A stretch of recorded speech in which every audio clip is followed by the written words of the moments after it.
Wait, somebody said Temple had who on the show? Sargon, that guy's still around? Holy Oh, Myron. Today, President Donald Trump was asked about what's he going to do about these activist judges. And he didn't actually say this. I want to make sure this is very clear as we get off to a good start here. He didn't actually say he wants to suspend habeas corpus, but he kind of did. He said, we may have to do something that only 3 other presidents have ever done, and I hope it doesn't go that way. And considering the conversation that's been occurring on podcasts with, say, Steve Bannon and also DC Drano, a.k.a. Rogan O'Hanley's question with the press secretary about suspension of habeas corpus, and then Charlie Kirk tweeting out that the president is considering suspending habeas corpus, it seems like that may be, at the very least, a big ask that Trump is trying to make. Essentially saying to these judges, if I have to, I will use Article 2, Section 9 of the Constitution and suspend habeas corpus for illegal immigrants and deport them, which would be a massive move if he did. But we got to break this down because I want to stress that Trump didn't explicitly say the words habeas corpus. I don't know what else he could be insinuating. The other big news, of course, is that the U.S. and Ukraine have signed this minerals deal. Now, this may signal a coming end to the war. Why? Because we want those minerals, and we ain't going to get them so long as Russia is shooting missiles and shooting guns. However, some are concerned that this basically means the U.S. is going to stay entrenched in this war, now with an active financial interest tied to winning it. Hopefully that won't be the case. Putin did offer up a ceasefire. We'll see if that actually plays out. And a couple other stories. We'll get to the fun ones where Donald Trump said that the ABC News was fake news to this reporter's face. And it was fun. We'll talk about all that. But before we do, my friends, we got a great sponsor. It's Bearskin. Did you guys notice that I'm wearing this hoodie shell right now? It's so good. Whoa. I'm super impressed. I really am. So you guys remember that we did we were sponsored by Bearskin before. It's BAERSKIN. And we actually got some sent to us to try out, and I'm incredibly impressed. So basically, this thing I'm wearing right here, this is the shell. It zips into this super thick fleece hoodie that I can't actually wear because it's way too hot. It's a tank. It's basically a 3-in-1 hoodie rain jacket combo. You can zip them together, and boom, you got a waterproof system that can handle everything from cold mornings to sudden rain, whatever. The hoodie itself, it's built like a tank, but it feels like a pullover. Made with 340 grams of original bearskin fleece. It's got 10 pockets inside and outside. It's not bulky at all. It's easy to wear. It looks great, and still breathable when you're out working, hiking, or running errands. Honestly, these things, I'm extremely impressed. Legit, I actually am. This is awesome. Phil's even wearing one. You can unlock a 60% off deal on the Bearskin hoodie today. Here's what you do. Just text the word Tim to 36912 right now. Super easy to do. Just text TIM to the number 36912. They'll send you a link for 60% off that you can come back to later, especially if you're doing something else right now and you still want to secure that discount link. Also, Bearskin, that's very clever. That's a smart way to do it. Make sure people have access to that. Because I know a lot of people listen to this podcast are like they're driving, like I can't get in there. But that'll make it easy for you guys. Don't forget to also head over to timcast.com. This Saturday, we're doing the Culture War live. It's going to be epic. Sold out already, and we're planning to do a bunch more, so you don't want to miss it. You can join our Discord server at timcast.com by going and clicking join us. Don't miss out, man. The Discord server is absolutely fantastic. Don't forget to also smash that like button, share the show with everyone you know. Joining us tonight to talk about this and so much more is Myron Gaines. Hey, what's up, man? Happy to be back. Who are you? What do you do? Myron Gaines, one half of the Fresh Fit Podcast. Do political, cultural, dating commentary, all that type of stuff. Monday through Friday, Myron Gaines X on YouTube and Rumble. And the Fresh Fit Podcast, of course, as usual, Monday through Friday as well, 8 p.m. all the way up until 2 o'clock in the morning sometimes. So. Wow. Well, right on. Thanks for hanging out. We got Ian. I want to be on one of those shows one day with all those girls. Hey, man, let me know. You're moving out to Miami. So. Yeah, I'll be down there to visit next week, so let's make something. That'd be fun as hell. Bring on some girls. I think they'd love that. That'd be so wild. Fun as love hell. And communication. It'd be mind-blowing. You can see the illusion that I see every day. That'd be so awesome. Tim, I want to shout out your daily show, your Timcast channel with you had Ben Davidson on today. Yeah. Awesome, dude. I mean, maybe we should talk about that too, because this power outage in Europe, Ben Davidson, he's a space weather guy, was basically saying at the same time the power went out, you could see the solar panels excess output. And he was saying the magnetosphere got weak, and this wasn't a solar storm, it was normal solar radiation leaking into the earth, causing this, what do they call it, atmospheric induction or something? So it's pretty nuts, but he was like, I didn't expect this stuff to start happening until the 2040s. Now the power's going out. Also happened in Puerto Rico. Did you guys know that? No. The entire island went out power. Same time, same storm, That's same crazy. issue. Different storm, a week prior. I gotta say, great stuff. I'm glad you're interviewing people on that show because that was super cool to see Ben. And I also want to point people to my channel on Holy YouTube, fuck, X Rumble. I'm going to be interviewing portrait. Richard Gage tomorrow at 4 p.m. Eastern Standard Time. Nice. Yeah, he founded Architects and picture. Engineers for 9/11 Truth. Painting. The guy is an OG when it comes to studying the Twin Towers, the collapses of the Twin Towers. He brings the receipts. So come check me out at 4 p.m. tomorrow, and I'll see you there. Hello, everybody. My name is Phil Labonte. I'm the lead singer of the heavy metal band All That Remains. I'm an anti-communist and a counter-revolutionary. Let's get into it. Here's a story from the An anti-communist? What the fuck does that mean? Post-millennial. They say Trump considers suspending writ of habeas corpus. Man, I was watching your debates, but these streams are hard to watch with the content or with the constant fast forwarding. Are they speaking that fast? Here. There you go. To combat Is this judges. the green room guy? Yep. Is blocking deportation. Now, I must admit, when we originally thinking the big story for today that we want to cover is this Ukraine peace deal. Not peace deal, but the minerals deal. But this is, should it be true, massive. Now, the thing is, Trump didn't explicitly say it, but I think it's clear what he's intending. Charlie Kirk said it. Charlie Kirk is in the know, so maybe he's just insinuating, or maybe Charlie knows something, but we've been hearing this conversation bubbling up. I got to be honest, it sounds like the inner circle, Donald Trump's team, is they're putting out feelers on the suspension of habeas corpus. The president has the authority to do it under Article 2, Section 9 of the Constitution. He can, in the event of an invasion. Let me play this tape for you guys. You can hear for yourself what he said, and then we'll go through it. You mentioned this last night in your speech in Tacoma. We're facing an unprecedented situation where there's a lot of abuses of nationwide injunctions, sort of seemingly designed to curtail your power, specifically when it comes to deporting these illegal, violent aliens that came in under the previous administration. Have you spoken to your team about ways to mitigate this and continue to deliver for the American people? Well, there are ways to mitigate it, and there's some very strong ways. There's one way that's been used by 3 very highly respected presidents, but we hope we don't have to go that route. But there is one way that has been used very successfully by 3 presidents, all highly respected, and hopefully we don't have to go that way. But there are ways of mitigating that. I want to thank you all very much. There are ways. Charlie Kirk tweets, President Trump is considering suspending writ of habeas corpus for illegal aliens to combat national injunctions by activist judges designed to block deportations. President Abraham Lincoln famously issued the Presidential Proclamation in 94, suspending the writ of habeas corpus during the Civil War. We then have this story of Common Dreams. This is a progressive activist site. Absolute insanity. Right-wing activist asks if Trump will suspend habeas corpus to expel more migrants. And then, of course, appearing on Steve Bannon's War Room, Mediaite reports MAGA influencer tells Steve Bannon Trump, quote, will have no choice, end quote, but to suspend habeas corpus. And that was a week ago. I think these narratives are emerging because people who are in the inner circle are telling Trump, his advisors are telling him this, these nationwide injunctions are unconstitutional. They're not going to stop. Anything you try to do on deportation, they will circumvent. However, let me pull this up. Article 2 of the Constitution, right here, right? Executive power vested in the president. We go down to, I'm sorry, did I get, wait, where's it? Clause, section, what's that? I got the wrong one. Which article was it? Was it Article 9? I think I had the wrong article pulled up. I'm not sure what you're looking for, so I can't help. There's, under the executive authority, the president has the authority to declare, I got to figure out which one this is. I thought I had pulled up, I pulled the wrong one. The president has the authority during times of rebellion or invasion to suspend habeas corpus. Yeah. Sorry, okay, I just had to check real quick. I don't think there's only 7 articles in the Constitution, right? But okay, I was just checking. I was like, wait, what? Find it. Regarding this as an invasion, I was thinking a couple days ago. I've been thinking this for a while. What were you Even thinking, if buddy? the Biden administration had tried to defend our country against the invasion, there was like 12 million. You found it? Wrong article. Okay. My bad. Which you it's got? Article 1, Section 9. Based. Oh, okay. The privilege of habeas corpus shall not be suspended unless when in cases of rebellion or invasion, the public safety may require it. So you might think, is it an invasion if they don't have weapons? Well, technically yes. So even if the Biden administration had defended our borders against it and only 3 million people got through instead of 12 million, we'd still have to do something about those 3 million people. The Biden administration invited people. They didn't do anything to prevent illegal immigration. That's crazy, dude. They were not, defending the border. This is, to me, this is obvious, right? I know that there are a lot of people that are going to be like, oh, well, this is a problem, and the president can't do this, or it's unconstitutional. Who cares? There was absolutely an invasion of millions and millions and millions and millions of people that the previous administration just allowed into the country. The only way you can get rid of them, and we've talked about this, you are not going to be able to have every single person go in front of the judge, and that's what the left wants. So take that option off the table. Other presidents in history have done it during unprecedented times. This is an unprecedented situation. Do it. So I'll tell you where my mistake was. I was assuming this is under Article 2 because it relates to the president's powers because presidents did this. However, the argument that people have is that Section 9 pertains to the legislative branch. And I don't know that actually is true just because it's under Article 1, which Section 1 states legislative powers vested in Congress and largely deals with Congress. And the reason I say this is that Abraham Lincoln suspended the writ of habeas corpus unilaterally. And it was only a few years later Congress actually passed a bill basically saying, yeah, that was okay. Like that he did that. So the question is going to be, can the president unilaterally do this? Well, the precedent is that he can. Of course he can. And this is going to get very interesting. I don't know. I got no answers for you.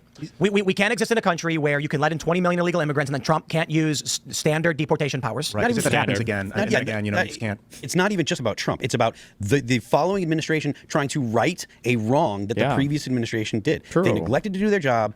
Joe Biden himself said you should surge the border, invited anyone that could get here into the country, and then they started shipping them throughout the country in order to change the political makeup of the several states. That's what the HHS was doing with the refugee resettlement program. These are all well documented. We talked about this. That was a real program that the HHS was doing. It's not happening anymore under Kennedy, thankfully. But the remedy for this is to get the people that are here illegally out of here. And if the requirement to put them in front of a judge, which I don't even think that that's actually a requirement anyways, but if that's the narrative that the left's going for, or that's what people want to see, just get rid of the habeas corpus for non-citizens. And this shouldn't be a blanket for all Americans. If you're in the U.S. and you're a citizen, you should, of course, you should have your the right to habeas corpus, but when it comes to, here, if people that are here illegally, just ship them out. What about people on green cards?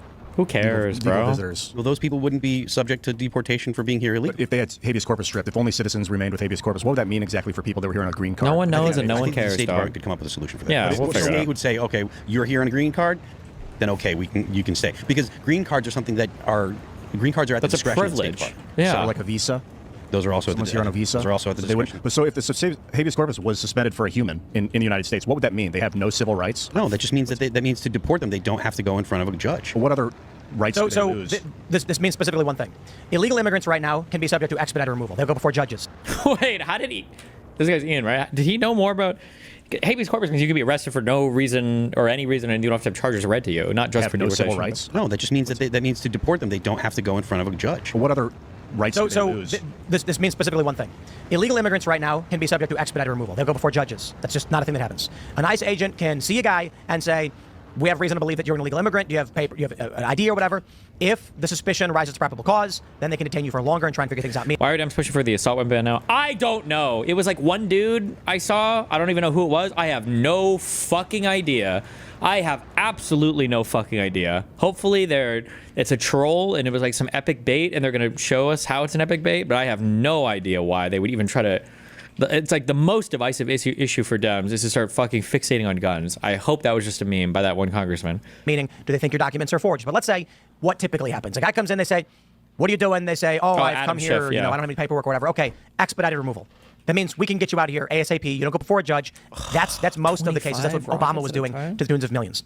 Suspending habeas corpus means that the people who live here, who are considered MS-13 or Tren de Aragua, that have been adjudicated as such, will not get a hearing. They will be deported right away. So the Supreme Court basically said everybody's got to get a habeas hearing. That's where, when they arrest somebody, they can go before a judge and determine whether or not it was lawful detainment or arrest. Do we have the right to hold you? But in the instance of like Kilmar Abrego Garcia, two courts had already adjudicated him as a member of MS-13. The only due process issue that's being questioned is he was supposed to get an interview with a USCIS agent to determine whether or not the circumstances in El Salvador had changed. They have changed, so he is safe. So it's only a technicality that he didn't get his review after the fact.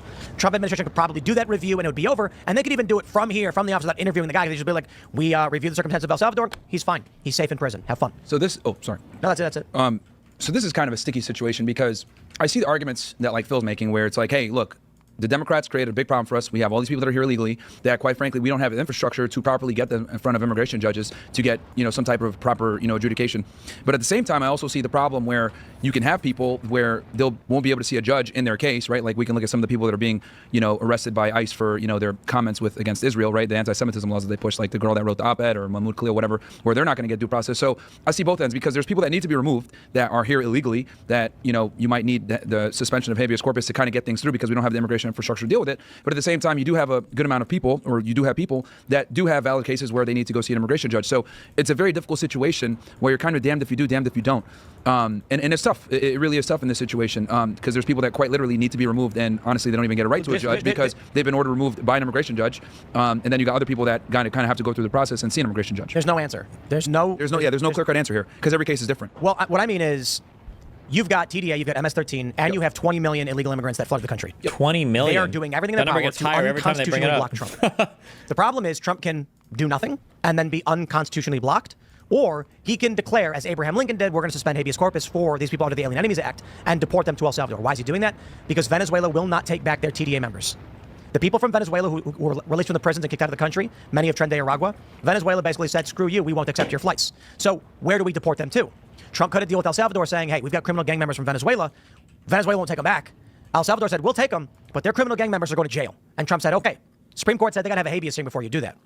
If he suspends this, he can deport them under the Alien Enemies Act. Just, there you go. It's a lot of freaking power for one man. It is, but here's the problem. I do not want Trump to suspend habeas corpus. Obviously, he's not doing it for all Americans. He's doing it for illegal immigrants. Meaning, only after you... Okay, so these are people who are found to have already been TDA or MS-13. They are picking them up, sending them back. Sending them to El Salvador or to jail. There's no hearing for this. They're not American citizens. So it is a difficult position. I do not want Trump to do that. However, the position we are in right now is Trump does nothing, and then we have MS-13 gang members, 20 million illegal immigrants. And I'm talking like at large. I mean, some argue it's 10, some argue it's 40. If Trump does nothing, it gets worse, and then we have to deal with the ramifications of that. Like their kids. And not only that, the And their immigration system is extremely cumbersome, slow. Like, we're talking about people might not be able to see a judge for years, and this is why we have a lot of the problems that we have, is because these immigration judges, a lot of the times, this is what happened with Biden. Basically, these illegal aliens would come in, they would get a notice to appear, instead of an expedited removal, they get the NTA, and then they kind of just go out into the wind, and they don't see a judge for years. And this has been a problem in the immigration system for a while. Even when I was on a job, I knew that if I gave some... It's almost like we should have actually passed that bill that would have done something to alleviate a lot of these issues. An NTA, they wouldn't see a judge for a very long time. That's why I rarely ever gave out NTAs except unless they were informants. So we have a big problem in the immigration world where we also need to reform the immigration court system as well. And listen, I hear your concern about people that are targeted for for violate for what essentially is freedom of speech, right? Yeah. And I understand your point when it comes to there should be no laws against criticizing Israel. Yeah. There shouldn't be laws against anti-Semitic speech either. I'm fully on the same page with you there. Sure. I will say that the people that are targeted by ICE and stuff like that, when it comes to those type of activities, they're also almost to a man anti-American and anti-Western, very frequently anti-capitalist. They're anti-American, and they want to see, the destruction of the United States, destruction of the Western way of life. So, whereas I do understand your point, and if it was just about Israel, I'd be on the same page with you. But I don't, because of the other activities that they're involved in, almost all the time, I don't have a problem with getting them. What's the anti-Semitism? What happened? Like some people. Yeah, so like two big people were like, there was a bunch of students that had been basically arrested and deported by ICE because of their speech that's critical of Israel. Like one girl up in Boston, she wrote an op-ed and they went and grabbed her. And here's my thing when it comes to anti-Semitism thing. Like I used to work for ICE, so I understand how their resources are kind of spread thin when it comes to going and deporting people. I think going after college students that are legally here on F1 visas, that are going to class and doing what they're supposed to do, and their criticisms of Israel, targeting them is a gross misuse and waste of resources that they could be using on going on illegal aliens. Because number one, we don't have the immigration infrastructure from the court system, and we also don't even have the resources when it comes to agents going after these guys. To waste it on people that are talking about Israel is kind of ridiculous, especially when they're legally here versus all the people that are illegally here that really need to be deported. I'm on the same page with you. I completely agree, and that is fair. But there is the Venn diagram of people that are anti-Israel, that are also anti-America and anti-West is almost a circle. You can't, if you listen to people and not saying that, just for an example of the attitude, right? Hassan Piker, very, very, very anti-Israel, very critical of Israel, right? Also hates America, hates capitalism. Pro MS-13. Yeah, pro MS-13. Very successful capitalist, by the way. Just every bad thing that you don't want in your country, that's Hassan. Now, I'm not saying Hassan should be sent out of the country. He's an American citizen, even if he's an anchor baby. But I use him as an example of the attitude and the opinions that tend to be of the people that are critical. Let me respond to that. I think that's what sets us apart and makes us the best country in the world, is because we allow people that don't like our government, that don't like our country, to be able to exist and say it. And that's quite literally what separates us from these other countries. That's what makes us so great. Again, so though I disagree with their worldview and I think that they're wrong, I think us allowing them to say what they want to say for their political views separates us from everyone else and makes us great. I'm with you, except for people that are not American citizens. Hassan, as an American citizen, fine. He can say that stuff. He's an American. He was born here. Cool. American citizens can be critical of the United States government, can be critical of our way of life. That's fine. But if you're going to come to the United States and you're going to go to school and you're going to be here as a guest, and then you're saying things like America must be destroyed, beat it. Well, here's beat it. Though I see your perspective, and I actually do see where you're coming from with there. The reality is this: they can burn an American flag and be fine. It's when they talk about Israel that they're getting deported. That's the problem. That's my issue. We will enforce immigration law on people that are critical of Israel instead of people that are insulting the United States. I don't have a problem. If they just said that to America and didn't say anything about Israel, they could stay. But if they say, I don't like Israel, or write an op-ed about it where they're not even talking about anything else besides the country of Israel, not Hamas, by the way, they're getting deported. That's my problem. And again, that when it comes to the whether they're critical of Israel or not, I'm on the same page with you. Like, there should be no laws against anti-Semitism. There should be no laws against people that are being critical of Israel. I'm 100% on board with that. I hate these anti-Americans just like you. I used to put them in jail. But my thing is, that's what makes our country so great. I know. But that's what makes our country so great, is that we allow them to say that they hate America. All right, better idea. Moratorium on immigration. I mean, I agree. love it. 1 to 5 years bare minimum. 5 years? 1 to 5. I mean, that's 5 years bare minimum. I've said this for a minute. No more people in for 1 to 5 years. That's not a long time. That's reasonable. Yeah. And largely because we need to reform everything, Tim. And I can go through all the weak points that we have, like the visa system broken, people coming in here on J1s, F1s, destroying our countries, overstaying their visas. We got the border, which Trump shut down for a good amount, but it's still susceptible to people coming in illegally. The marriage fraud scheme that we have, where people are literally abusing our documents. Remember, I always said this is what they actually mean. When they say, like, oh no, I want a big wall but a big beautiful door, or I just want to calm down illegal immigration. No, that's bullshit. They were always like, we just need to curb all of it. That's always what the position was. It's a benefit fraud situation. We're getting beat on so many different angles when it comes to immigration. Let me jump to the story from Fox News. Blue state judge attempts to stop Border Patrol from arresting suspected illegal immigrants without warrant. Border Patrol argues it's changed its procedures, making ruling irrelevant. This is a weird story. Deport her to the crystals. A California judge, I believe it's a guy, isn't it? A California judge, but it's funny. Actually, it is a woman. A California judge on Tuesday demanded Border Patrol agents allow people they think are living in the U.S. illegally to stay in the country unless authorities have a warrant or reason to believe the person may flee before they can get one. U.S. District Judge Jennifer L. Thurston ruled on Tuesday that CBP agents in the Eastern District of California cannot stop illegal immigrants without reasonable suspicion or deport them via voluntary departure unless that person is explained their rights and agrees to leave, according to a report from the AP. What? That's right. In California, they said that if CBP finds an illegal immigrant, they have to ask them politely to leave. And if the illegal immigrant says no, they can't do anything But if about they're an illegal immigrant, is that not reasonable suspicion? Yes. Okay, then how is she saying that? I can talk about this in detail. Number one, she doesn't have the authority to say that because she's a district judge. So district judges and immigration judges are two different things. The district judge is overseeing a lot of times criminal cases that have nothing to do with immigration. So when it comes to immigration, as an immigration enforcement officer, and there's only a couple agencies that have Title 8 authority. It's Homeland Security Investigations, HSI, ICE Enforcement Removal Operations, which are both under the umbrella of ICE. You got Border Patrol, and then you got Customs and Border Protection, CBP, OFO, blue uniform, and then Border Patrol's green uniform, both under Border Patrol, both under Customs and Border Protection. A little confusing. And then FBI has limited Title 8, and so does CBP, Air Office of Air and Marine, AMO. Now, the reality is you could conduct something called an immigration inspection, right, where you're determining someone alienage. So if you live on the southwest border, if you're like, the Border Patrol checkpoints all over the place, and you go through, they say, of what country are you a citizen of, and you have to respond whether U.S. citizen or whatever. That's considered an immigration inspection and them determining your alienage. So an immigration officer can absolutely ask you, hey, what is your status in the United States? And if you don't want to tell them, they can actually fingerprint you and figure it out under the Department of Homeland Security Act. So this is another example of an overzealous district judge thinking they know what they're talking about. But when it comes to Title 8 authority, we can absolutely ask and determine alienage, and the judge can't say shit about that. The issue that we've got right now is that no matter what Trump does, they're claiming it's unconstitutional, despite the fact that universal injunctions and things like this are unconstitutional. Yeah. Wow. So what do you do? Okay. I was on Piers Morgan earlier, and Cenk Uygur was on, and Shri Tedadar. They're all saying everything he's doing is unconstitutional. He's doing all these unconstitutional things, and I'm like, so are Democrats. What does this mean? What does it matter? I got to be honest. I'm sitting here as a guy who reads the news all day, every day, watching Democrats scream that Trump is doing things that are unconstitutional while they do the exact same things, and I'm just like, for what purpose are we even debating it at this point? Yeah, and even this immigration thing, the habeas corpus is a whole other conversation. But when it comes to determining alienage or hooking somebody up for being an illegal alien, that's 100% under the INA and Immigration Authority. A district judge has no say in that, unless it's criminal. But the thing is with immigration is a lot of these cases end up becoming administrative, which have nothing to do with the criminal court process. So her saying this, you can go ahead and yap all you want, but at the end of the day, determining alienage is 100% within their right to do so if they're a Title 8 enforcement officer. We're looking at this potentiality of Trump may be suspending habeas corpus, which, again, it appears under Article 1. So the argument is that it's a congressional power. A legislative power, not an executive branch. And here's the other thing, too, I'll tell you. This is how they stop terrorists a lot of times. They're a little secret that nobody knows about. In these joint terrorism task forces, right, JTTFs that the FBI runs, HSI is one of their most important partners because a lot of the times the FBI can't gather enough evidence for actual material support of terrorism. So what they have to do a lot of the times is go the immigration route. And there's many different ways that you could go after someone, whether it's denaturalizing them if they're a U.S. citizen, getting their green card revoked for certain violations, or just getting them deported outright. That is how a lot of times these terrorist plots are thwarted, is through immigration enforcement. Why? Because immigration enforcement gives you way more latitude to get things done versus through the criminal court. We were reading an article from Matt Taibbi the other day about whether or not we're in a soft civil war. And he was talking about how 200 security officials and diplomats had written this letter saying it's time to mobilize to defend our way of life. And I see that, and I've been thinking about the population collapse quite a bit because I've been talking about it nonstop. Everybody listens knows. Okay. And I'm looking at the immigration thing, and I see it all together. And it's probably still surface level because I don't know everything that's going on. But it really does feel like there are two universes, two realities that are fighting. Both are completely aware of what the other represents.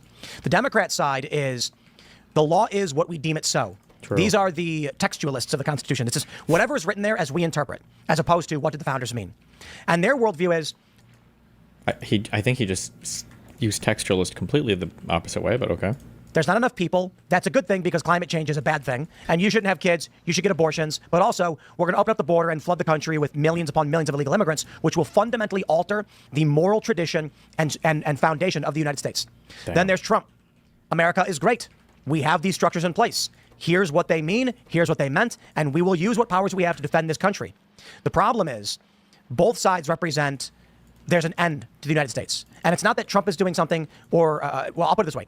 What Trump is doing is desperately trying to pull the plane out of a tailspin and stop us from crashing. What the Democrats are doing is saying, you're already cooked.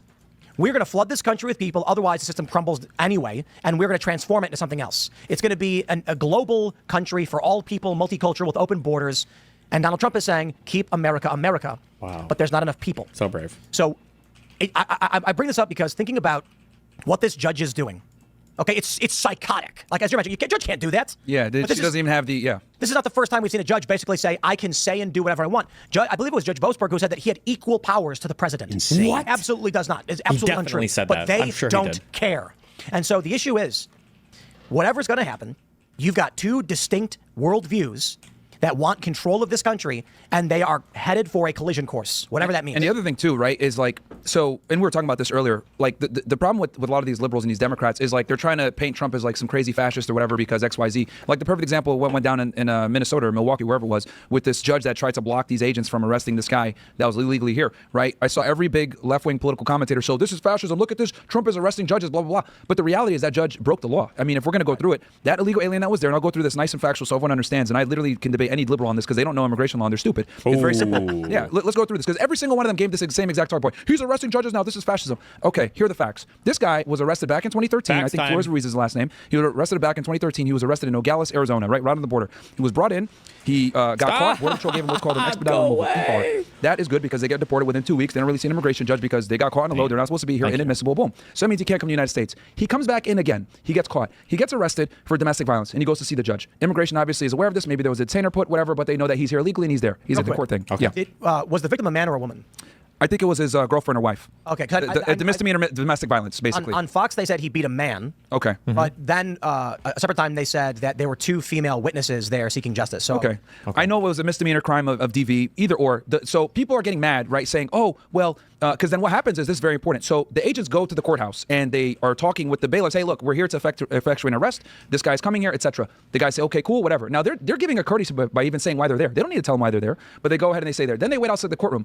The defense attorney comes out, and I read this all in a criminal complaint. The defense attorney comes out, sees them. Obviously, cops look like cops. Hey, these guys are probably feds. They're here to pick this guy up. So she goes and tells the judge. Judge comes out angry, tells him, hey, what are you guys here for? The deportation officer's an idiot. He goes, oh, yeah, I'm here to pick up this guy. Do you have a judicial warrant? That's irrelevant. This guy's illegally here. He's ordered deported by a judge. He's not supposed to be here. He was expedited removed. Whatever. So she takes him to another judge's chambers, the chief judge, while she has her hearing. Luckily, the DEA agent that was there, that was a part of this arrest task force, is sitting on the bench. They didn't identify him. So he has eyes on the guy. When the guy finishes his court appearance, Flores Ruiz, the judge takes him through her chambers, which is something that you never do, right? No one goes to the judge's chambers except for agents a lot of times, her and her staff. She takes him through her chambers and then goes outside the side. Now, the DEA agent sees this and he tells other guys, hey, just so you guys know why you guys are wasting your time in this other judge's chambers because he's trying to call his boss and stuff, why he's there, explaining himself for no reason. The guy gets in an elevator with his defense attorney. They're talking to each other in Spanish. DEA agent is there listening. They don't know he's an agent.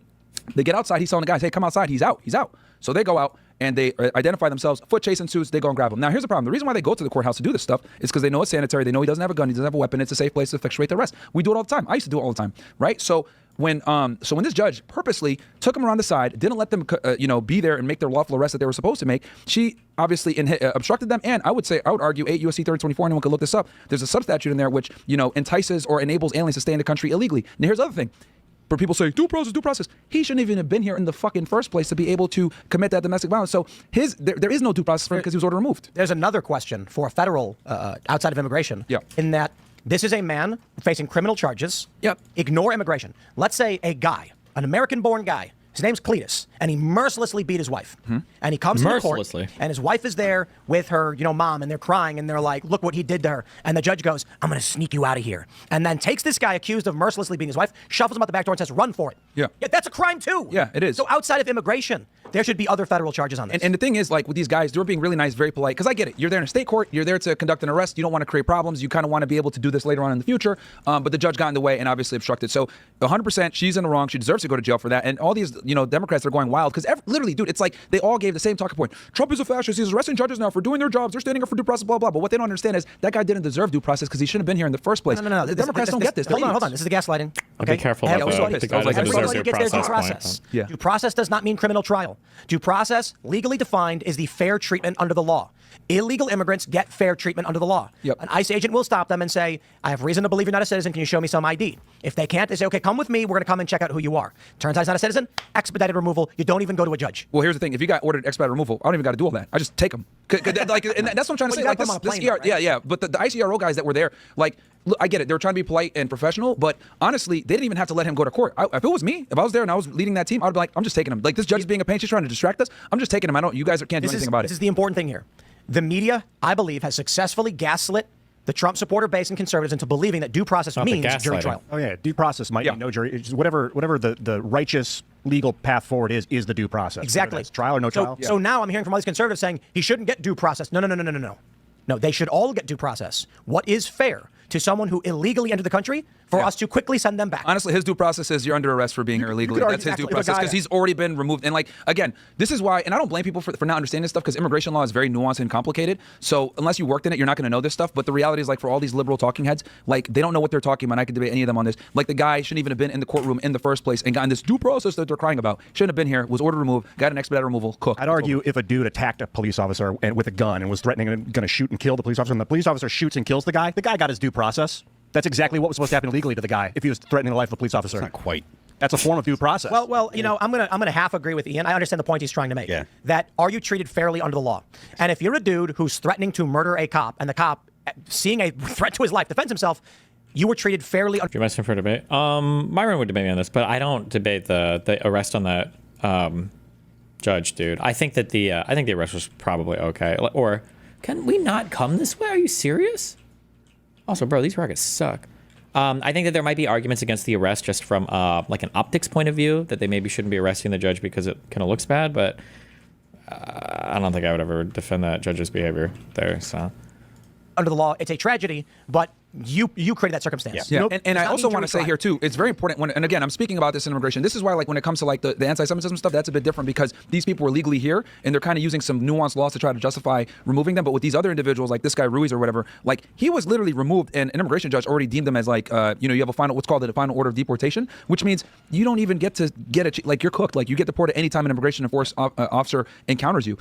So that's kind of what it comes down to. But the problem is that since so few law enforcement actually have Title 8 authority or even understand it, they can't enforce it properly, or they try to stay away from it, which is why so many people go to places like Denver or these blue states because they won't even bother asking. And even if they know that they're illegal, they won't even try to call ICE or they won't hold detainers or any of this stuff, which is a big reason why we're in this problem in the first place, where these law enforcement agencies are scared to even touch Title 8. We're coming up on the age of people thinking that it's okay, because I think law doesn't mean good. You might have evil laws. The people that hid the Jews from the Nazis, for instance, might have been doing a righteous move, even though it was illegal. So you're going to see this conversation about, is it righteous to break these laws, to harbor illegal aliens? That's going to be the big conversation in the next 4 years. It's already the conversation that's being had. There are people that are, there was I don't know if it was a senator or a congressman that was saying that it's the moral thing to do. The judge that was hiding the illegal immigrant, that he was doing something illegal, but it was the moral thing to do. They're already making those arguments. Well, that is deeply runs through me as well, because I don't always adhere to the law. If it's an evil law, you have a moral, righteous duty to defy the law. No, it's not a moral thing to hide someone that has come here illegally.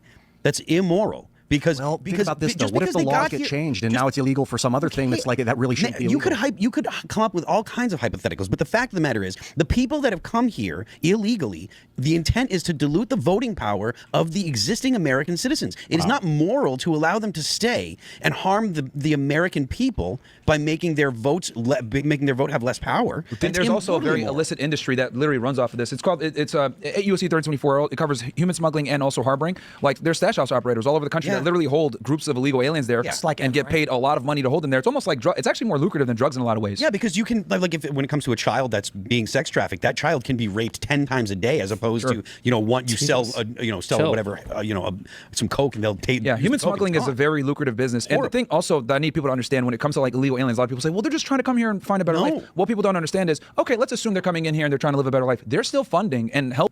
have you watched the legal video on the judge's arrest? I'd be interested to hear your take on his interpretation of this. Feels like you didn't if you watched video from whatever.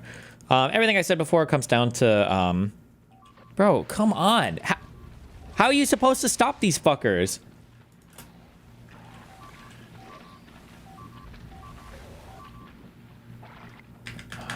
The rocket things might have been empty. It all comes down to whether or not any of the arrest was misrepresented. But I mean, if everything was set, and I mean, they cite a lot of witnesses, I think, in the initial whatever report. I mean, like, if everything was cited as it and happened as they said it was, I don't know. I don't have very much sympathy. But helping operate an illicit multi-billion-dollar business that facilitates the illegal movement of people into the United States. Yeah. That also goes into other crimes as well. People you can't come to the United States without funding a human smuggling organization to some degree. People need to watch The Sound of Freedom again, like rewatch that. Oh, that intro. I watched it a couple weeks ago, and it is horrible. And there is far too much bad that comes with illegal immigration. The Sound of Freedom. To ever think that allowing them to stay is moral. Well, I'm thinking about this girl that got deported. That scene where Diesel says he quotes the Bible as he's catching the predator. Yeah. Jesus. The guy that Tim Ballard used to be an HSI agent. Yeah, of course. He left a long time ago. It changed a lot since he's been on the job. But like, yeah, he used to literally be, I think, out of our Arizona office back in the day. So when I'm going hard on the legal stuff, I just Phoenix, maybe. Okay. Sorry, go ahead. He's great, by the way. We interviewed him on this Yeah, show. yeah, He's a phenomenal cool human being. The girl that got deported for being anti-Semitic. Now that is like they just made that illegal. The one out of Somerville, right? I guess it's out of Somerville. They passed a law like a month ago or something. Yeah, about that's it? crazy. That's not what they used. What did they do? They cited their authority under the INA to deport anyone they deemed a national security threat. That's it. It's I think the statute that they're using, Marco Rubio's using one where any alien that allows them to, that makes foreign policy more difficult for them is we went over this bill because what happened was I got it wrong. I thought it was I can't remember the section numbers, 273 or something, that states that they can at any time revoke a visa, and then we actually fact checked it, and it was like 3 something of the INA that states.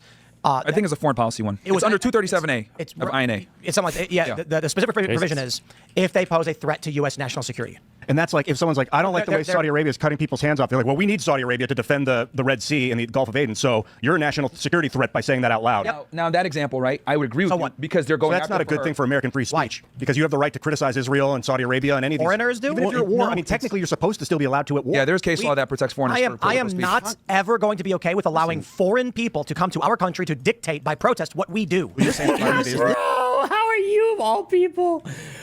What? Listen, just think about It is legal. Think about there's sorry, I'll let you finish. Well, just think about how the freedom of speech is actually protected in the Constitution. It says that Congress shall make no law abridging the freedom of speech. Congress isn't making a law. They're saying we're revoking your visa. Wow. Because of a law that's already on the books. No, not law. There's no law. Hold on. We got to clarify that because the interpretation of the First Amendment extends well beyond making a law. But that's fine, fair enough. But what's being done is revocation of visa, and the Secretary of State can revoke for a bunch of different reasons. But I want to say, like, I hear what you're saying. I don't care. The idea that we'd be like, by all means, come to the United States. It's a privilege to be here, not a right. Enjoy our luxurious economy and and all these wonderful things. And then you go, I am now going to protest against you. I'd say, get out of my house. Yeah. Well, here's the thing. It's not that they're protesting. It's because they're protesting against Israel. Like this girl, for example, that we're referring to, it was a Turkish girl. She got arrested by like 7 ICE agents, by the way, up in Somerville, Massachusetts. I think she goes to Tufts.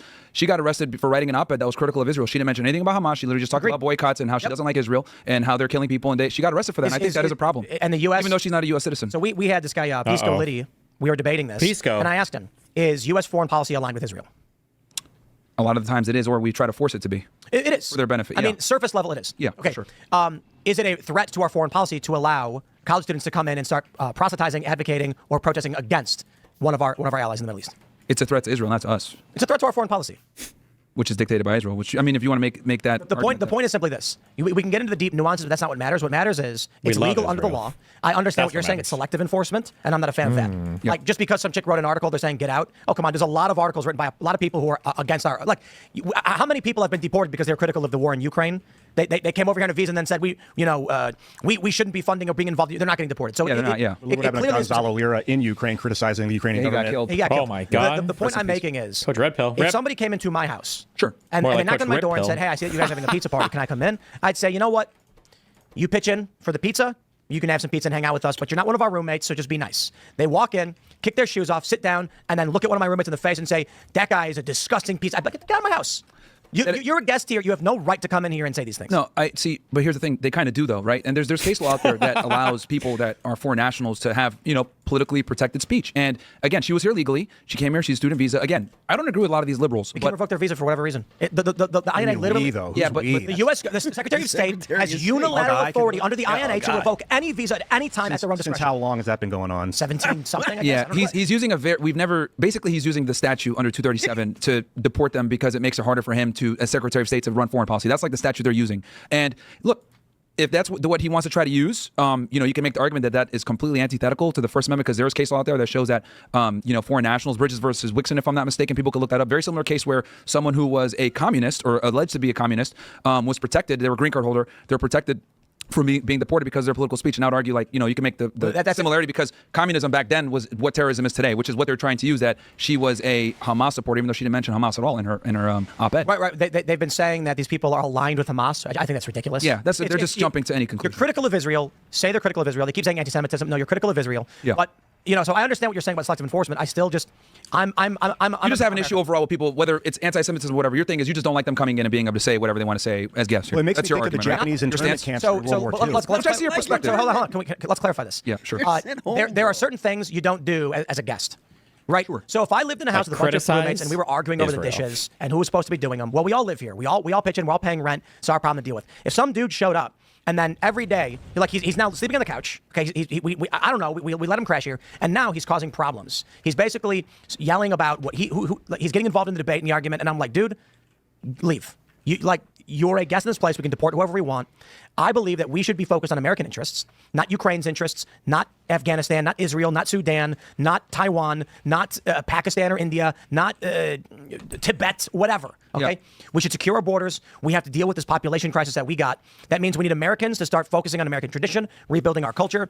And so if people come here, But what's more American than free speech, Tim? That's my only pushback to that. Where I see your perspective, but like what the rule that our guest is violating is the rule that the House is built upon, which is freedom of speech. It was our First Amendment. So my thing is, though I understand your perspective, I think her exercising that right, which is what we broadcast to everyone, which makes us better than everybody else. I think that's pretty. there egregious. are rules in this country for people who are here. We extend certain rights in certain circumstances, and there are different rules for people who are guesting on visas. Myron, such as due process for an American citizen involves a jury trial. Myron, due process for a non-citizen does not doesn't like often this involve one. a jury trial. We don't go, hold on. The right to a speedy trial is in the Constitution. It is the bedrock of what it means to be American. Okay, then we're going to give every illegal immigrant a jury trial. No, we're not going to do that. If you are here to, I'll just put it this way. Okay, I don't want to be funding Israel. I don't want to be involved in that conflict. I don't want to be involved in Ukraine. My issue is someone showed up to my house and started yelling at me about what I should be doing, and I said, get the out of my house. Yeah, I think, but here's the thing: they're not even complaining about your house; they're complaining about your neighbor who you're friends with, and that's my problem. Like that's what Israel like to just They're make it more complaining analogous. about what we're doing with an ally. And it's not their business. And the problem is, if we don't set a precedent on that, then anytime we have an adversary, there are people in the United States who are Iranian. But this is a slippery slope that can lead us to problems in the future, though. We let Iranians come into this country. And This imagine, is such a funny convo. They're like, Myron is arguing for these due process rights. But I would say it's probably heavily motivated by the fact that these people are probably being removed because the focus is on Israel. It's probably true, right? That Trump is kind of an Israeli simp because it's politically popular to be at that. So Myron is taking this big position against that. But Myron is also pretty educated on this because of his background in he worked for, was it the FBI or was it DHS? I think it was Department of Homeland Security. I think he worked on immigration-related cases, so he has the knowledge and he has the will to fight against it. But it's I feel like it's heavily motivated by the Jew stuff. But Israeli stuff is very funny. imagine, you see what happens in Europe, okay? Remember when all the Turks started rising up throughout Europe with the Turkish flags, and Erdogan said, I'm going to unleash a flood on your countries unless you do what I want?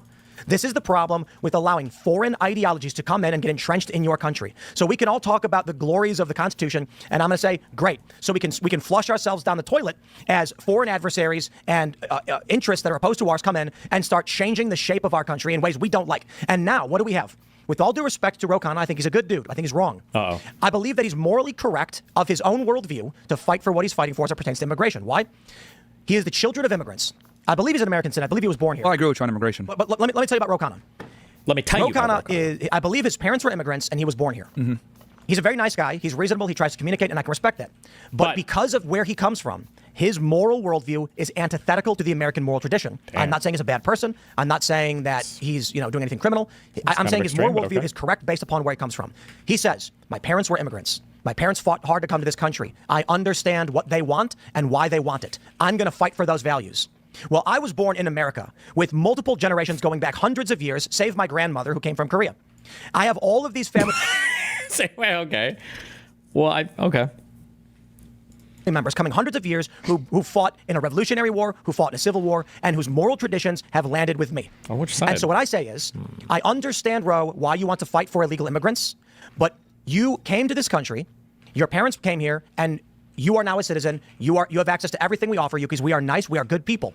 But when you start advocating for non-citizens, people not from this country, this creates two worldviews that are at odds with each other, and there's no off-ramp. People in this country who are saying, if you're not a citizen, so what? You can live here. And what ends up happening? You get, whether it's whatever anyone wants to say about the Haitians, you get reports from the locals that they were eating cats. Oh my Is it God, wrong we're to still eat cats? Well, believing people in this? America don't take kindly to that, but in Haiti, they do eat cat. You see, there's a cultural clash. In Dearborn, Michigan, you get reports of female genital mutilation. Well, a lot of people don't take kindly to that. You get in the Somali community in Minnesota similar stories.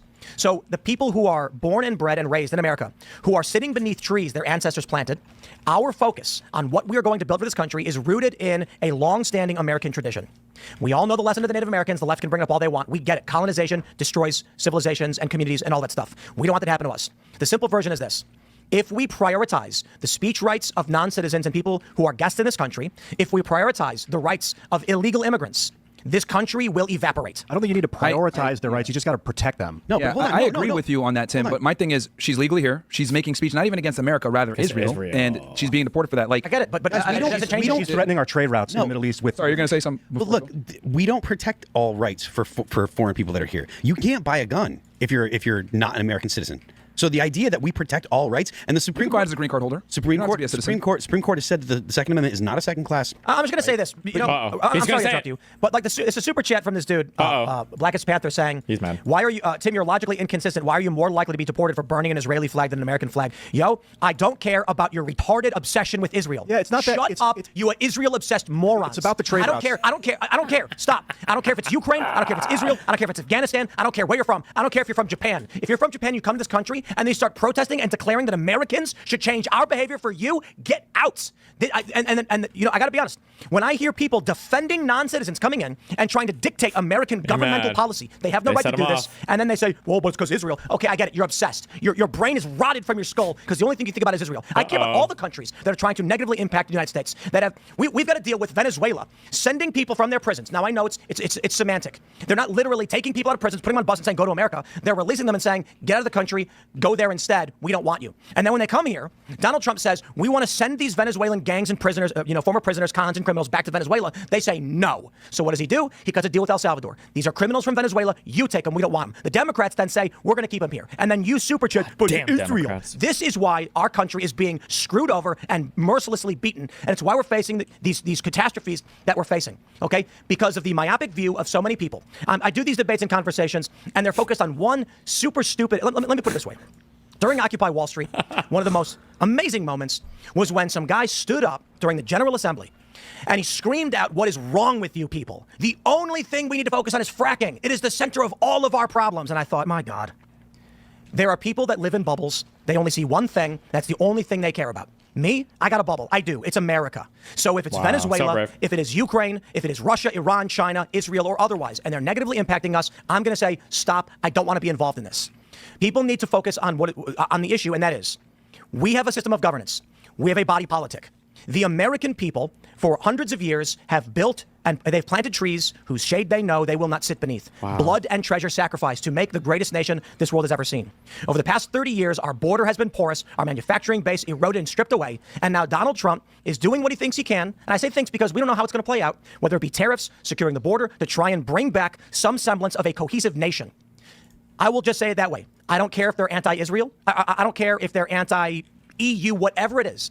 I don't care if they're pro-gun or anti-gun. People from foreign countries that come here as guests that want to get up in our business and dictate what we should do, I think, and depending on the severity, for sure, get out. And I'm not going to cut a special pass for all the Canadians, each and every one of them, who keep coming to the United States and then running political shows telling us what to do. With all due respect, I'll cut them some slack. Fucking Okay? Canadians. They're our neighbor to the north. They're directly on our border, and we have a shared culture.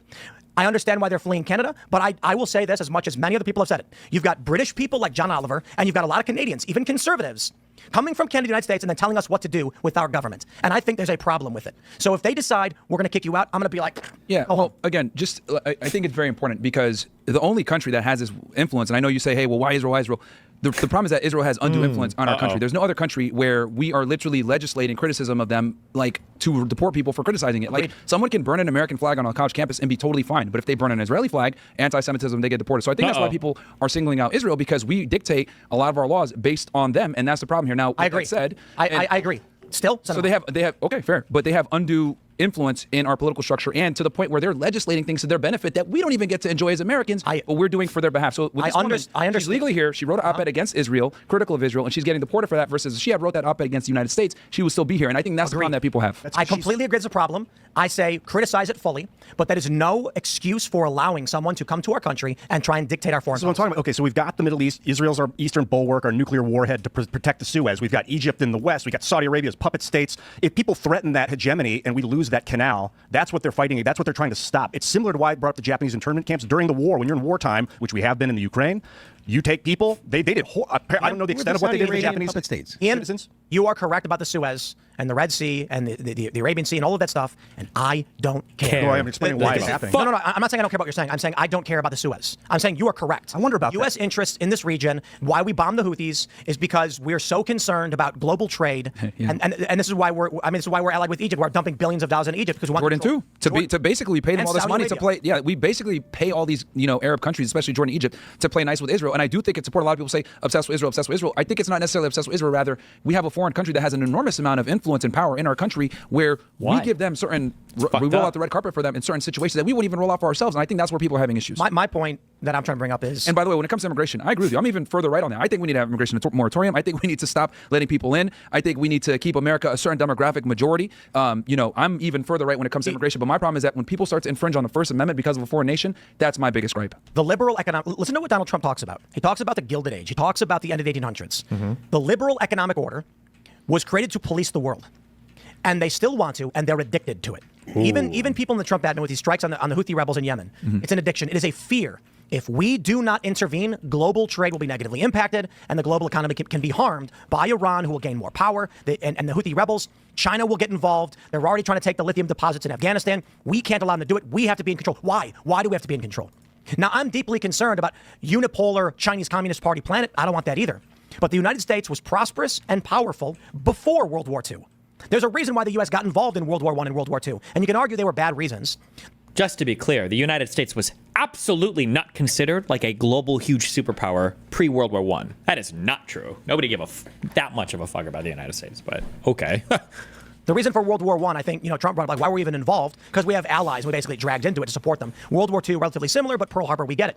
The U.S. was very, very powerful before these wars, before the existence of the liberal economic order. I am confident that if we just backed off and said, we don't care about your canal and your trade, because U.S. trade doesn't go through that area, you deal with it. The problem Somebody is would. They got long-range bombers now, so we can't just huddle. Who is they, though? Of the Russians and the Chinese, So what? and the Indians and the Americans and the Israelis. Yes. So if you just huddle and play isolationists now, they can hit you from orbit. No one is saying isolation. That's an excuse. What I'm saying is we don't need to be the world police. Yeah, I agree with there you. has to be I a think world that's a big police? problem. That's a big issue. But see, here's the problem. Israel has forced us to almost be the world police because now we have to be involved in all these Middle Eastern affairs because of Israel. They were definitely a superpower, but limited to the Western Hemisphere. I don't think anybody gave a fuck about the Americas or whatever prior to World War I. I don't know how much. I mean, I guess there was colonizing of South America going on, but in terms of the United States being seen as like a major player or that could intervene in European politics pre-World War I don't think the United States was seen that way. I think World War I was the first time where everybody was like, oh, holy shit, the United States has some serious shit that they can bring. To allow them to It's not because of maintain their Israel's support. Saudi Arabia. It's because of Egypt. It's because of the liberal economic order. Israel's part of it, but it's this order of nations. It's the British Empire. It's all these things, the Commonwealth, what are you going to call it, the transition of the British Empire into this new organism. It's a technocratic, militaristic hegemony, basically. We would not have been in all the foreign wars in the Middle East had it not been for Israel. That's a gross over exaggeration. You don't agree? No, I think you hyper-focus on just Israel, ignoring all the other factors. I think it's fair to say that Israel is a very strong factor in our involvement in the Middle East. There's always going to be other 100%. factors, but they're by far the most prominent and the biggest reason why we've had Saudi the Arabia war. is. You think Saudi Arabia is? Yeah, because of their control of the flow of oil. If Saudi Arabia dumps oil into the market, they destroy our economy. So the U.S. basically goes there and sucks the feet of the Saudi princes, saying, please don't flood the market with oil. Israel doesn't do that. Israel begs us for money, and then we give them to build weapons. So if Saudi Arabia and the OPEC nations could destroy the petrodollar overnight, and so Trump and all these presidents are constantly going there and saying, please, love of God, don't ruin our hegemony. I think every war, like the Iraq War was for Israel, us going into Afghanistan. The entire war on terror was basically waged, and only Israel benefited from it. I don't think Saudi Arabia benefited as nearly the Iraq War? From the Iraq War. Israel benefited from the Iraq War. The Iraq War and the Afghan War are there's obviously a bunch of reasons. Sure. The principal reason is we're surrounding Iran. But our involvement, our desire, I say our because not mine, but the U.S.'s desire to go to war with Iran is not because of Israel. 100%. It's one of the main reasons. Israel wants us to go to war with Iran for sure, Yeah. but U.S. interest in going to war with Iran coincides with that. Look, What benefit do we get from going to war with We Iran? want- Control the Suez. Well, No, it's not it's the not. Total control of the trade route. Is what Iran? we're no, it's not the Suez. Iran is a threat. Suez. I mean, I can't even steal my that. I'm sorry. in the region, and we want full control of oil in the region, and we want to appease the Saudis who control large Saudi amounts of Arabia oil. is a major reason why we have the posture towards Iran that we do. No, it's mostly Israel. Like Iran and Saudi Arabia, yes, they've had problems, of course, but Well, it's I would the say Shia and the Sunni stuff. You know, that? like it's the Shia and the Sunni beef. yeah, but that is not as much of the reason as I mean, Israel is by far the biggest Why? enemy to Iran. It's because Iran's the only country in the Middle Why, East. why is the U.S. engaged in hostility with Iran because of Israel? Why? Because Iran is the only country that challenges Israel's hegemony in the Middle East because they have the ability. Okay, now I got to pause because that's circular. What you're saying is Israel is the reason why we're involved with Iran because Iran is a threat to Israel. That doesn't explain why Israel is dictating U.S. be involved with Iran. You're just saying that Israel is threatened by Iran. We get this. Yes, and that- Now met with Oh Trump, my God, and he Israel's said we want to strongest do joint warrior? strikes, and Trump said no. Yes, because he understands that going to war would not benefit us whatsoever. I However, thought Israel controls our interests, and it's why they absolutely do. They absolutely do. But here's the thing: he's got to obviously weigh it out. Like, okay, they put me in, right? Because Myron and all the other Zionist backers, etc. They put me in. Like, I gotta appease them enough. I'm giving them 2,000-pound bombs. I'm allowing them to continue to wage war in Gaza. I'm allowing them to kind of go wild all over the Middle East, etc. But going to war with Iran might not be a good idea because they can actually hurt us economically. Now, of course, we would win the war with Iran, but Iran has the capability of making life significantly harder. They can shut down the Strait of Hormuz. They can launch missiles into Saudi Arabia and to the UAE, hurt our allies, destroy these oil locations and these strategic standpoints. they're arming the Houthis. They're arming. Sure. The Iraqi insurgent groups, I forget their name, and they're launching missiles at Americans. Sure. The Suez is probably one of the largest reasons. Appeasing the Saudis is a large reason. The Saudis want the Suez to flow properly because they have a lot of interest in that. Russia sends their fuel through the Black Sea, through the Bosphorus, into the Mediterranean, through the Suez to make it down into the Arabian Sea and into the Indian Ocean. So this canal is of vital interest to all of the global powers. This region. And this is why he's rethinking war. It is not This is why he's just rethinking it. because Israel. No, Israel wants the war, and I'm saying spice a must big flow. reason why True. we have the issues that we have with Iran is because of Israel. That's what I'm saying. Saudi Arabia plays a part, but I would argue that Israel plays a more significant part because they've been trying to topple them and get rid of their nuclear program for decades. They've done false flags. They've done a bunch of stuff to try to get us into war. Luckily, it hasn't worked, but Israel is one of the biggest reasons why we have the posture that we have with Iran. I think it's more that that's a modern. And the reason take. why we're not getting into war was what I explained before, where it would economically hurt us a lot. I do want to jump to this next story, but I just want to say Sure. I understand the point you're making. Sure. And I think we're largely saying like which geopolitical factor is playing a more significant role. Sure, What sure. time period do you start? Because the British mandate for yes, Palestine. Ian, I get it. We're moving on. Okay, I'm trying to wrap up the segment because we're talking in circles about foreign war and policy. Okay. So Amen. I'm We can move to the next topic. I'm trying to respectfully say I get what you're saying. No, we can. Disagree. We don't have to agree to disagree. We can just- agree to disagree. let's just jump to It's the next totally story. cool. I think the people enjoy the conversation. That's what matters. Right. I just People I love completely this agree. stuff. People love it. I- So But I just think we've been on for like 30 we minutes can on move to one the next subject. thing, dude. So Yeah, we good. can move on, brother. So we'll jump onto this next one, and we'll maybe talk a little bit. I don't want to just keep. Yeah, because there's an uncensored part too, right? Calling part on this. Yeah. Whatever. Let's go to this story from the Move New on. York Times. Trump would not concede MS-13 letters were digitally added. The White House declined to explain why Trump did not appear to realize the photograph he held up on social media had been altered. This is. Oh, I don't you? think Tim tweeted out, like, liberal dipshits actually believe that this photo is real or something. Tim actually tweeted that out right before Trump, started screaming about how real that picture was. Rip. For the video. I'm actually surprised by this. That's interesting. It's on New my York Twitter Times page if you want it. is not showing the video where Trump is debating. I believe the guy's name was Terry Moran. And Trump appears to genuinely believe that the letters MS and the numbers 1 and 3 are tattooed on his hand. Terry Moran is arguing it's symbolic. Here's why the story's fascinating. And I'll pull it up in a second. I thought the New York Times would have had the video. I can't say I'm surprised they're not showing it because then you'd realize there's some nuance to this. Okay. Now that Trump appears to genuinely believe that photo he held up has MS-13 was actually part of the tattoo, and maybe he didn't. I don't know. I think Trump thought that. All of a sudden, the liberals who argued that Trump was showing an altered tattoo, they're now all of a sudden realizing, just as if they knew the whole time, that it was actually just a key representing the symbols. Terry Moran said those symbols were on the picture to show what the tattoos represent, basically. And Trump's like, no. What do you mean interpretable? No. MS-13. The liberals argued when Trump held that up, he was intentionally showing tattoos that were fake, despite the fact it was an obvious paintbrush, not even a Photoshop. Now they're acting like they knew the whole time that's what Trump was trying to do, but Trump believed it. Ha ha! That's the hypocrisy of these people. That's the idiocy or the hypocrisy. They know they're lying. Wow. But you tweeted out the video, you said? Yeah, I tweeted out the video and the picture in reference where Trump's holding up a picture of the guy's hand. It shows the 4 symbols like the skull, the marijuana leaf, and then up above you can tell there's a superimposed MS-13 on his knuckles that obviously aren't tattooed on his knuckles. Let me play the video for you guys. I got it. Then they look, and on his knuckles, he had MS-13. There's a dispute Well, over that. wait a minute. He had MS-13 on his knuckles tattooed. He had some tattoos that are interpreted that way. But let's move on. Wait a minute. Hey, Terry. He did not have the letter MS-13. It says MS-13. That was Photoshop. So let me That was Photoshop. Terry, you can't do that. Hey, they're giving you the big break of a lifetime. You know, you're doing the interview. I picked you because, frankly, I never heard of you, but that's okay. But I picked you, Terry. You're not being very nice. He had MS-13 tattooed. We'll agree to disagree. I want to move on to something else. Terry, do you want me to show you the picture? I saw the picture. And you think it's Photoshop? Well, here we go. Don't Photoshop it. Go look at his hand. He had MS-13. He did have tattoos that can be interpreted that way. I'm not an expert on them. I want to turn to Ukraine, sir. I want to get to Ukraine. Terry. He had MS as clear as you can be, not interpreted. This is why people no longer believe the news, because when it's fake news. When he was photographed in El Salvador, they aren't there. But let's just go. They aren't there when he's in El Salvador. You know, take a look at the photograph. They're there now, right? No, but they're in your picture. Terry. Ukraine, sir. He's got MS-13 on his knuckles. Terry. Okay? We'll take a look. You do such a disservice. We'll take a look at that, Why don't you sir. just say, yes, he does. So We're doing these adversarial interviews. No, this is great chemistry. Democrats never do. Like, they never. Kamala didn't even touch until the end of the campaign. Fox, I think, who'd she do? Someone at Fox, I forget. I got to throw shade at Terry Moran. He keeps trying to cut Trump off as part of the problem. Yep. I personally believe Trump did not understand that the paper he was given was showing a legend saying the marijuana leaf means M. You can pull it up too. It's on the same post on my Twitter page. I posted a picture as the first comment below the video. They endless amount of shareability. This is with every gang, Bloods, Crips, etc. So listen, here's what I think happened. Signs. I think somebody in the administration took this image of his tattoos, Obrego Garcia's marijuana smiley, cross, and skull. They clearly used paintbrush, not Photoshop. It looks like paintbrushed, if you ask me. And then put the MS, the 1-3, showing that's what it represents. I think they went to Trump and said, these were the tattoos that he had, and Trump misunderstood, wasn't paying attention, and now genuinely believes that Trump is wrong, and it is a gaffe. Yeah, and he should. It's a mistake. No, he shouldn't apologize to Terry Moran. Terry Moran, in my opinion, is the one who handled this poorly as the interviewer. Donald Trump said, do you want me to show you the photo? Yes. He should have said, yes, let's clear this up, because I don't want people to think I'm treating you unfairly, and it's best we get to the truth on this one. It's a good opportunity for Trump to apologize to this guy publicly, because first of all, they have great chemistry. They should do more interviews together. But if he apologizes, because firstly, the thing about Trump that's great is that he's real. If he makes a mistake, he admits it, at least from what I know. Maybe not every time, but when he does it, people love him more. And if he grabs some humility in this, is like, I made a mistake. And I'm sorry about that. Here's what you should clarify, because a lot of people don't understand that gangs often do this, where they use symbols to not make it obvious that they're a member of a gang, because they don't want to be identified by the gang units in these jails, etc. You know, it's very common. Okay, he has way more experience with gang-related anything than me. Okay, I totally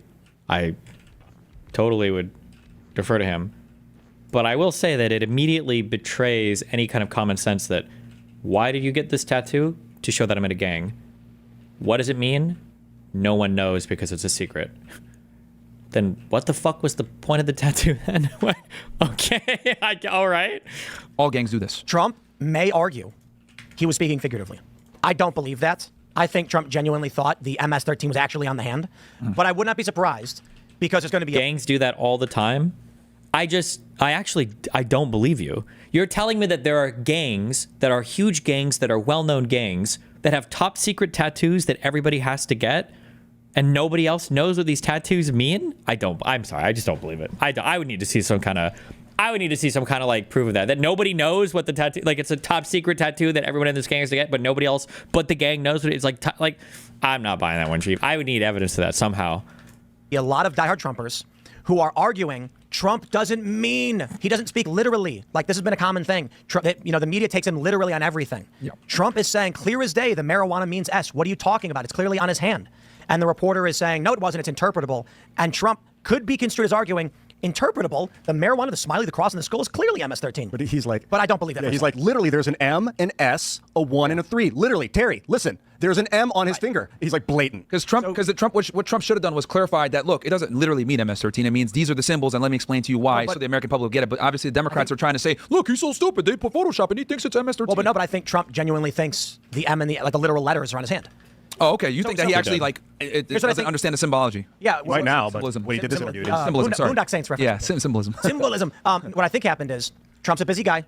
He doesn't pay attention to the minutia. Yeah. When the Abrego Garcia story was happening, someone in his administration, probably an intern or an aide, made this Photoshop showing what the marijuana smiley, the cross, and the skull meant. Handed it to Trump and said, "Can we get a picture of this so you can show the gang listen tattoos?" to the endless Trump looks at it briefly and goes, "Wow, MS-13," and walks away. Yeah. He then sits down, and this is I will say it, no problem. This is a stupid gaffe on the part of the president. But I understand he's a busy guy, and And he's everybody. old too. That's another thing that's important. These older guys like can't see, they don't know the difference between photos. They could barely turn on a computer or use a computer. Like No, dude, if you want to talk about cognitive, like quality cognitive, if you're going to make fun of Joe Biden, you cannot let this guy slide on this and double down This on is it. not an issue with cognition. If he's going to pretend like he didn't know, that is like demented. Like, I think you we have should to clarify. acknowledge. Let's do it. Uh-oh. Well, I'm just saying, clarify. you call out humans for cognitive, mistakes, Ian, regardless of who let they me ask you are. something.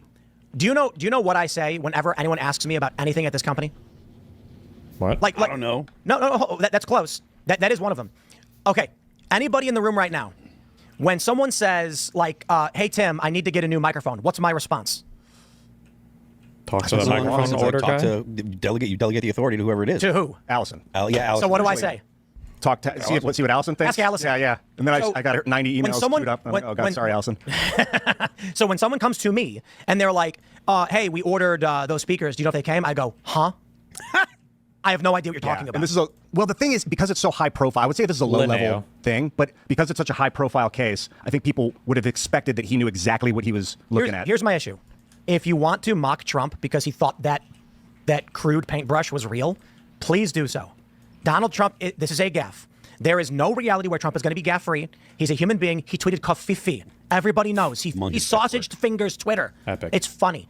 Trump made a mistake, okay? Mock him for his mistake. It's fine. What my issue is, when Trump initially held up that photo, we all knew what he was doing.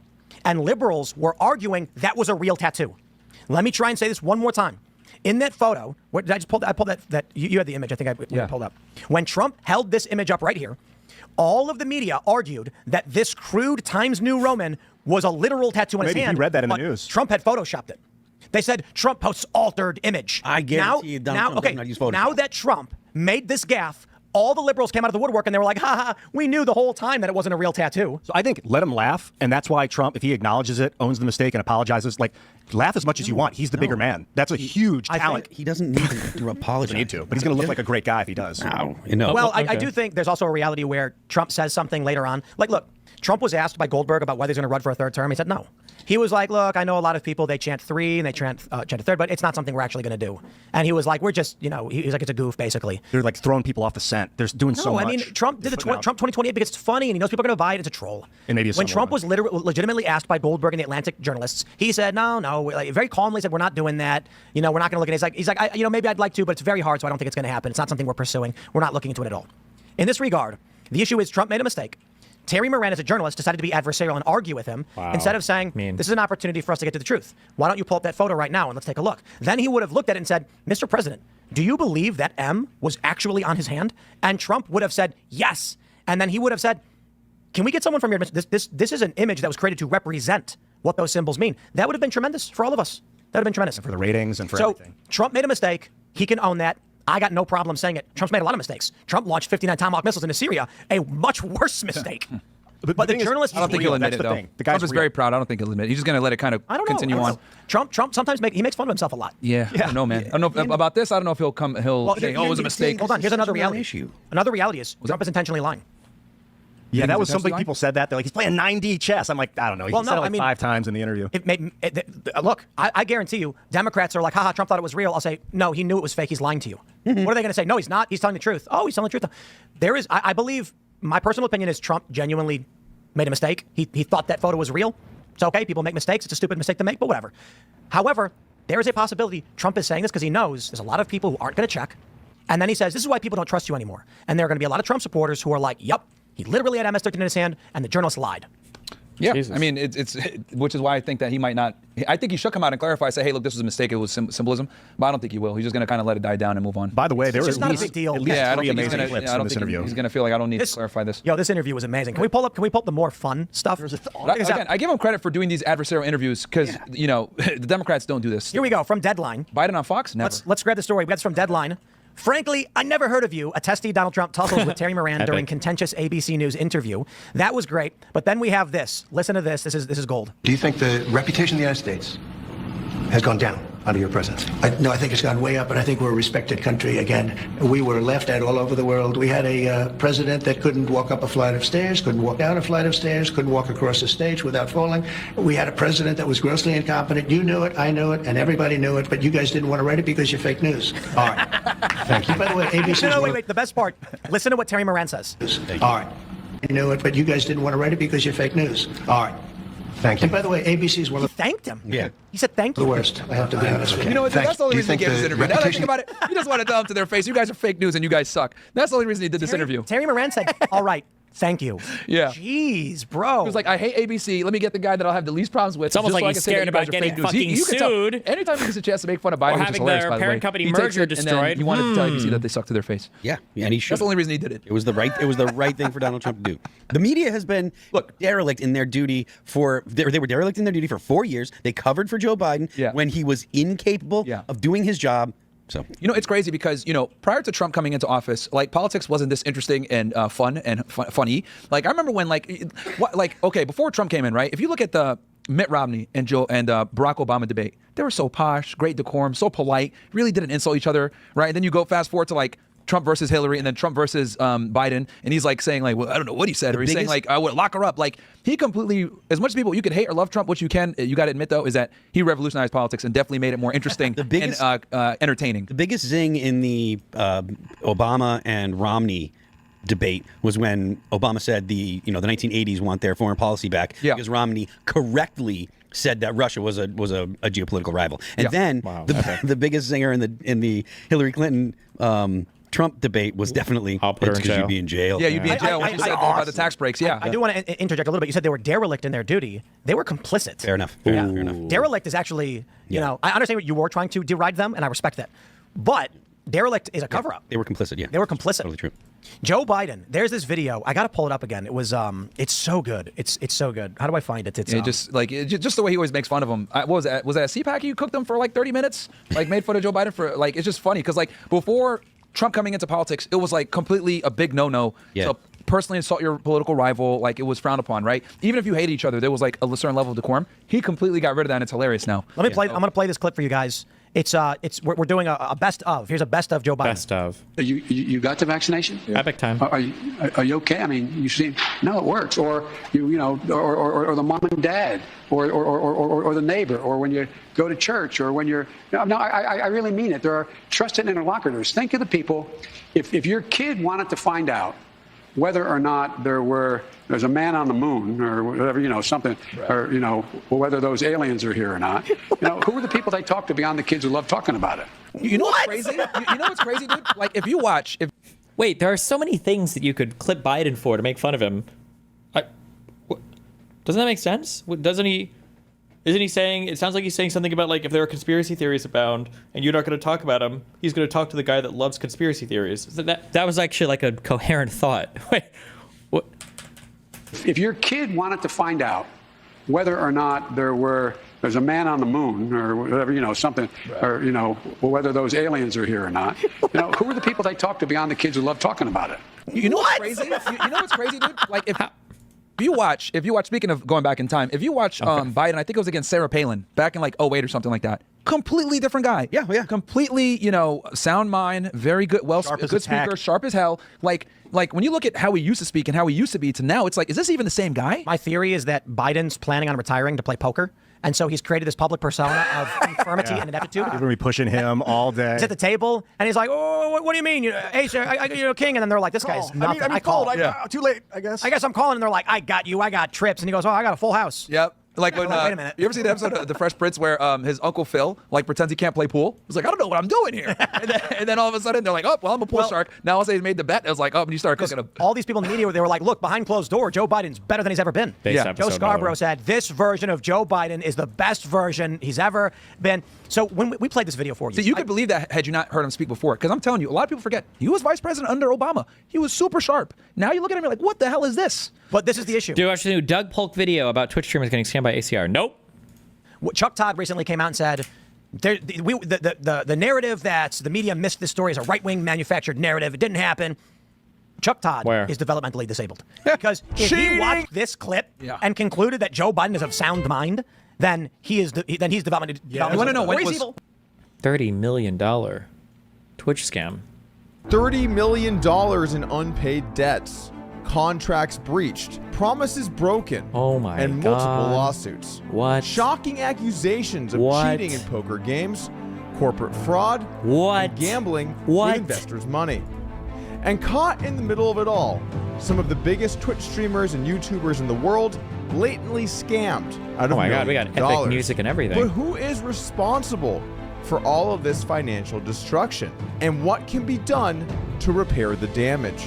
Today we're unraveling this insane story of perhaps freaking the biggest epic, scam dude.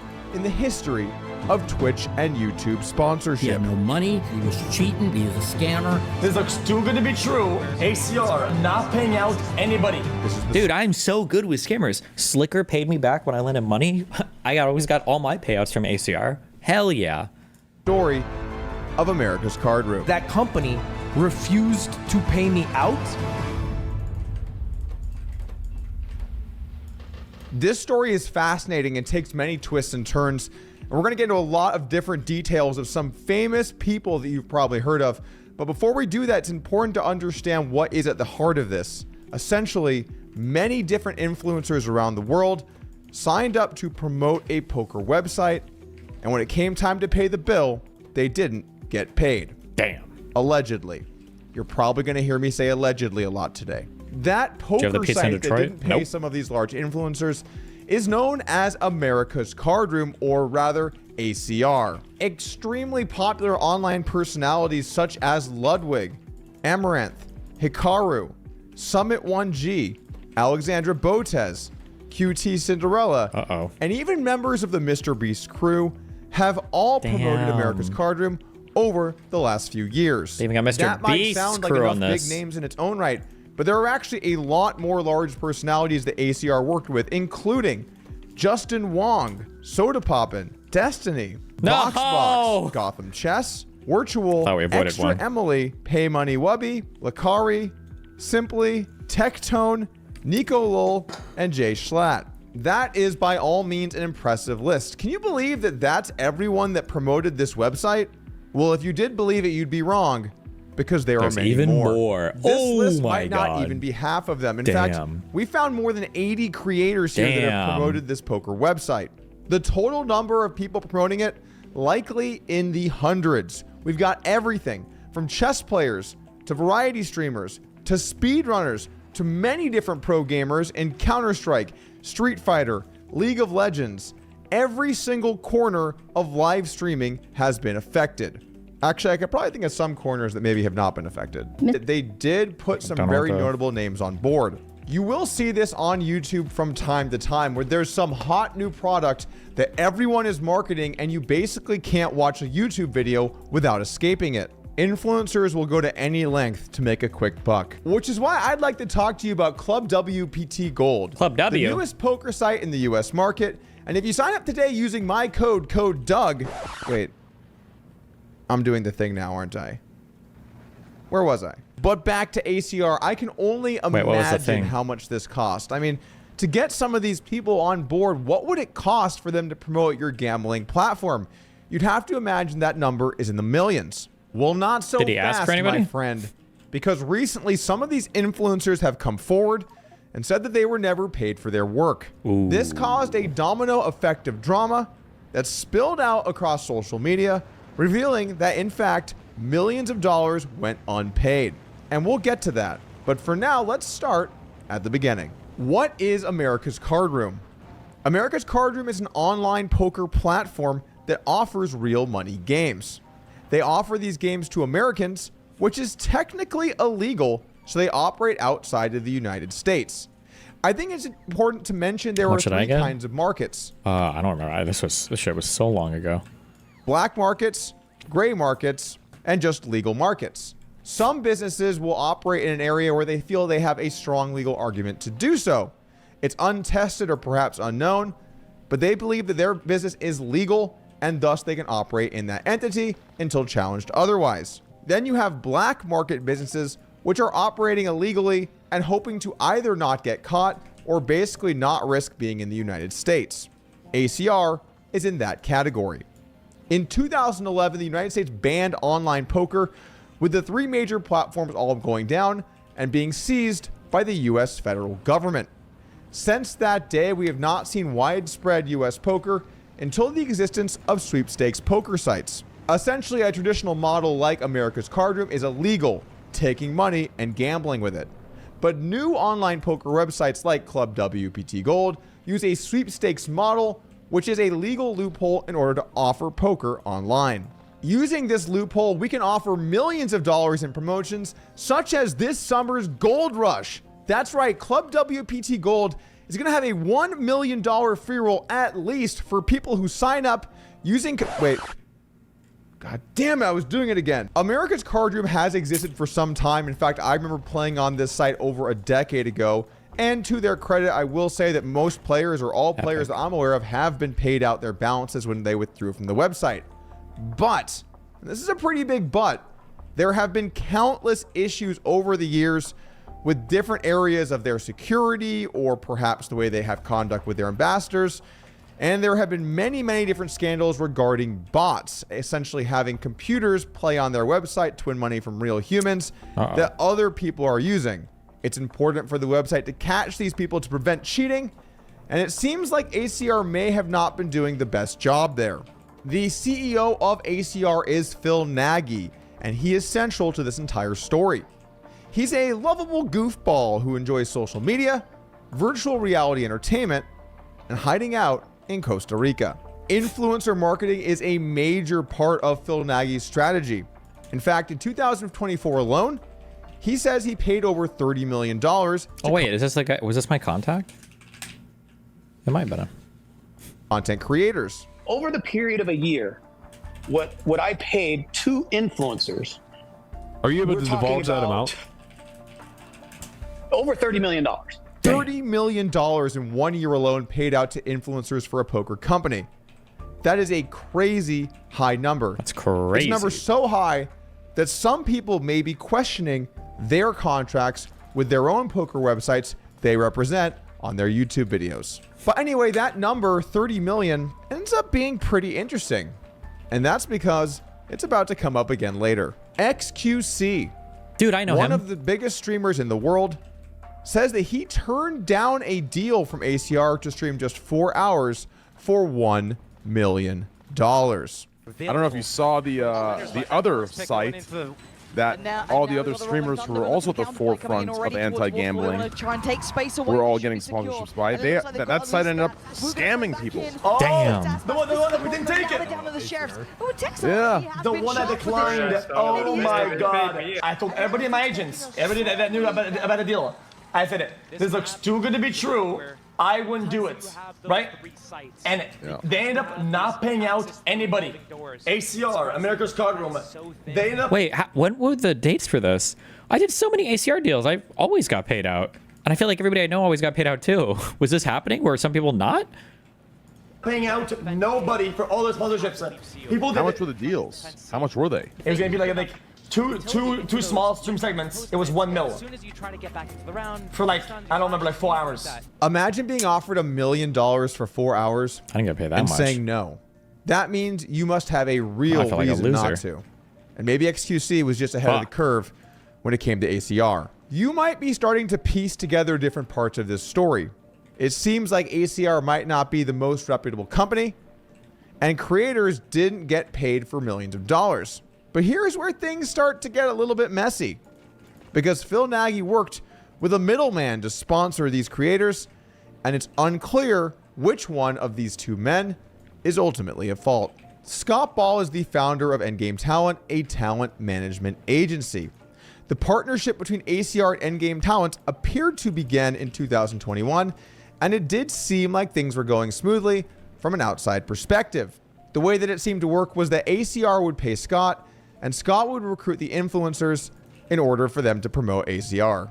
I'm going to be particularly careful with my words as we enter this section. Back in 2016, Scott Ball worked over at Twitch, where he spearheaded poker as a category for viewership. I'm actually a little bit involved here at this point because I did know Scott. I actually went to Seattle for an event that was an Amazon Twitch hosted event where it was poker players versus Hearthstone players. And I do have to say, many people came to me with their distaste for Scott. he would frequently say bad things about other people to other people. For example, he would say something about some big poker streamer to me, and then to some other big poker streamer would say bad things about me. And I had these conversations with many other influencers who were extremely unhappy with Scott Ball's involvement. Somehow now, just a couple of years later after leaving Twitch, Scott Ball was suddenly playing very high stakes poker. In fact, it seemed like he was a poker professional. In 2021, he was hit with some serious allegations of cheating and embezzlement by poker professional Mike Matusow. Mr. Criminal fucking thief, scummy fuck Scott Ball. Don't everybody invest with this guy. He's a scammer. He's a fucking piece of shit. I knew what he was. I could see right through it. And he ended up like getting like Phil's friends to invest like $900K, and he took the whole money and blew it all gambling. Everything I said he was doing. I said he was ghosting people in the game. I said he had no money. I said he was cheating. I said he was a scammer, and everyone came to fruition. He admitted to cheating the poker game. Damn. Admitted to it. Damn. Okay. So we know he cheated the poker game for around $800,000. Can you imagine somebody playing three-way with the guy who's making all your money in your company dead drunk and beating him out of 270? The guy wakes up, Phil Nagy, who the head of ACR, wakes up the next day, and the guy says, hey, you lost $270,000. He was drunk and doesn't remember, and he takes advantage of it. What kind of scumbag does that? Some very strong allegations here from Mike the Mouth Matusow. But at this point, Phil Nagy, the ACR CEO, stepped in to talk about his experience with Scott. They were good friends and business partners, and Nagy cleared Scott of any wrongdoing in their poker match. Around this time, Scott tweeted a strange video from Phil Hellmuth. Scott Ball did not steal millions of dollars from me, so I'm kind of surprised that accusation has been leveled.